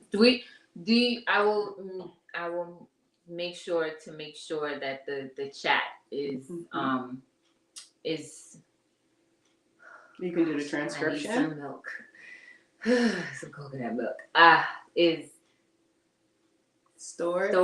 Thank you. I wanted to say salvaged. I'm like, what is she trying to say? But also, you can pull down the transcript and you can. So that's another tool for you, and then you can copy it and kind of do whatever you need to take your notes. Mm-hmm. That's something. Yeah. It may take some minutes. I think sometimes it takes us some time to connect and upload, but give it a few hours. The chat will be available at the end. Okay. Take your time. Thank you. We're just gonna get to the last line. She got to get some food. Raw. Okay, go ahead. Go on, do it. Education that leads to private practice is also suitable. Okay. So you can go straight from, and the apprenticeship is an education, right? Right. So that's a given. You're there for a temporary amount of time to go do your own. We've already received instructions that we are, learn the mechanisms of the industry and then go establish our own. I think also in this instance, when we're thinking about education, because ANU are not against education, right? So, and we're not against Western education. The Aki Zach and Aki Lo went over that last strong. So if that means like I'm in school to be a doctor, or I'm in school for midwifery, right? Not just doula, and no disrespect to doulas, but the midwives are who actually delivers the babies, right? So let's just be very clear about who's doing what. So and midwives are licensed. And they're licensed, right? So like this is the other part of like the revenue streams. Like don't even pick the lowest hanging fruit. Right. Go for the highest one. Mm-hmm. Go for the highest right. Go next them heights. Climb it. And go for the highest heights, So if you are in school, like for the women, if you're in school for midwifery, that leads straight to private practice.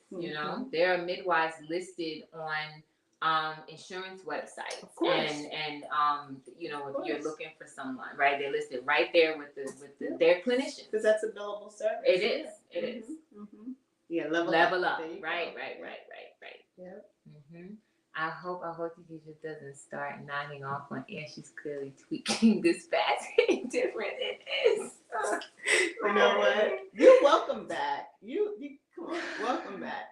I mean, but that was like a plug for the nod off in front of retreat. He's like,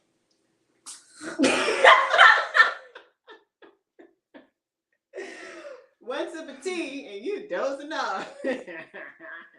Well, I ain't doing nothing unrighteous in that area. I ain't cut out for it. I'm not cut out for that was not even a sentence. I don't know what she just said. It's like all strung together. We're done. We are done. We need to eat. Okay. This was so much fun. So empty down there. Keep it together. This was beautiful. We had such a good time. Education that leads to private practice is also suitable. I really want to close by just doubling back to the opening sentence, because I think that it really says it all as far as what we were discussing. We, Anu, are against becoming lifelong wage earners. So, fine, as Aki Zach said in the chat, I'm not even going to touch it. Level up, the level up one right there. Level up. Anu Boom, you got to get right. You got to be here. Like, this ain't even right. Resumes. This ain't even right. You could get well, first of all, right. I gotta be here. You know what I'm saying? The point. You're not even here.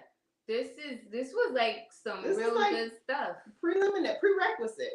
For leveling up. Did we talk about prerequisites? We did. Earlier? We sure did. Yeah. You see, I got my shoulder. I'm like straight. This is interesting right now. But on that note, make sure you are putting a plan in place to exit Babylon. Because it is falling. There's a song written all about it. It's not that song, but it fits. Babylon. She's just saying. Okay, we're gonna surely go. Clearly, I have some neural pathway blockages. You said Babylon is falling down. So anyway, consider all of the ways that you can come together to, on your own, pull yourself together, but also connect with the community so that you can come out of, maybe within your community, you'll identify the potential for an apprenticeship, right? Isn't that a beautiful opportunity? Or like Akoti Deidre said, two sisters come together to initiate a podcast so that they can cultivate their skills or speak about what it is they do in order to transform themselves and their community. Yeah. So, and you know what? I do want to like give like a plug. Like we have talked about like today, like we are in Ramadan and it's ending. And so it's actually based on the moon. So the question in the chat is the question, can we eat Sunday? And we would have been able to tell today. I'm not sure, I'll be honest. Like everything that we're finding is that it is, so Sunday, May 1st, right? It might be between Sunday and Monday, but we should have been able to figure out today, I think, based on the moon. It has to be the black Shawwal moon. And it's like the very sliver, like crescent moon. So I don't know yet. I'm seeing that it's May 1st, but maybe we should look at what the moon looked like. So if you can check on your, check the Googles and look at, how the moon appeared, then, because I can't see it. I'm inclined to ask, what say the head? What say the head? Right. Yeah. Right. What say you? That's better than Google. It's more reliable. Yeah. So yes, we'll know, and we'll or Chico let us know. He saw the moon. He said, "I saw the moon." He want to eat. He wants to eat. Hey, it'll be there Sunday. He said, "Oh." He said, "We had a chat. I was the moon apprentice, and the moon had told me it's time to chow down." We're gonna be there on Sunday, like he had said the last time. Oh my goodness, it will be there. You know Sunday. What? It'll be there. Okay, Aki, we're gonna go with you. We're gonna trust you. London Bridge. Yeah, that was London Bridge. It was straight London Bridge. But it was and it was supposed to be Babylon that's falling. So with that, go ahead.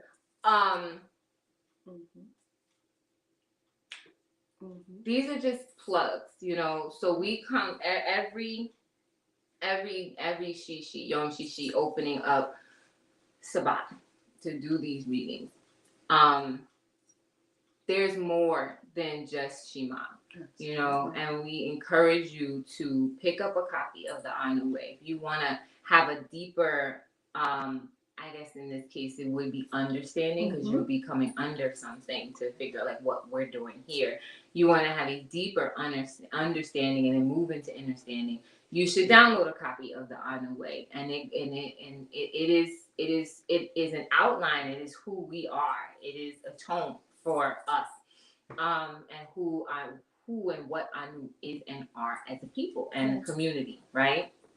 So when we say we're the people from heaven, pick up a copy of the On the Way. You'll understand why. Right? And movement. There's nothing. Right. Nothing stagnant about us. And then visit the website, www.anulifeglobal.org. And there are many things that are coming down the pipeline. We have our Anu Youth Initiative that is coming, and that will be here summer 2022. Yes. This summer. Absolutely. And it is not just for members only. So it is open to the public. Yes. So spread and share the word, or share and spread the word. And how much is it? It is $3.99. $3.99. Yes. It's for y'all. Amazing. For y'all. $3.99 for y'all. And then also, as I mentioned earlier, check out the blog. You know, we put out a new blog every strong. So every first day, and in Hebrew, that's Rishon, Yom Rishon. And like I said, this blog for this coming Yom Rishon is about investing in womanhood. Womanhood's craft. And so we are revisiting Chief Yuya's podcast on the Kama Sutra, or the Kama Shastra. As people, like 64 arts, right? And, you know, we encourage you to listen to it and go over it, read the blog. There's also new games. So when you go to the blog, it's not just reading, like it's interactive. So there's a crossword, there's games on there. So it'll be fun. So take a look out for the new one coming on Yom Rishon. You can find the current one there. There's a crossword and a game. So make sure you go. And also there is Clubhouse. So we are moving. We are movement. We're people of movement. Yes. So Clubhouse, our midday affirmations or midday affirmatives, midday, every Yom Rishon. Which is first day or Sunday. Right? And so follow our channel, Anu Life Global, on Clubhouse. And also on Yom Rishon, first day, Sunday, we have Anu Radio, led by Sister Shamanique, DJ Shimone, and she's spinning on. Can you say ones and twos still? On the ones and twos. On the ones and twos. I don't know. Righteous rhythms. It's really, really good, and you can check out the replays for both. Both of those have replays. They do. All right. And of course, if you're interested in being subscribed. I was going to say subscribe. If you're interested in being sponsored for, you go and you apply, answer all of the questions, and you'll be responded to immediately and interviewed. So we look forward to hearing from you, or look forward to hearing from us, Alexandria, once we see your DJ Shimone. Once we see your application. So, good thing. Give thanks. And it's sundown, so Shabbat Shalom. Shabbat Shalom, everyone. Happy breaking. I think there are stuff in their faces. We're going to talk about this tomorrow, ladies. We will. There will be discussions and consequences. Peace.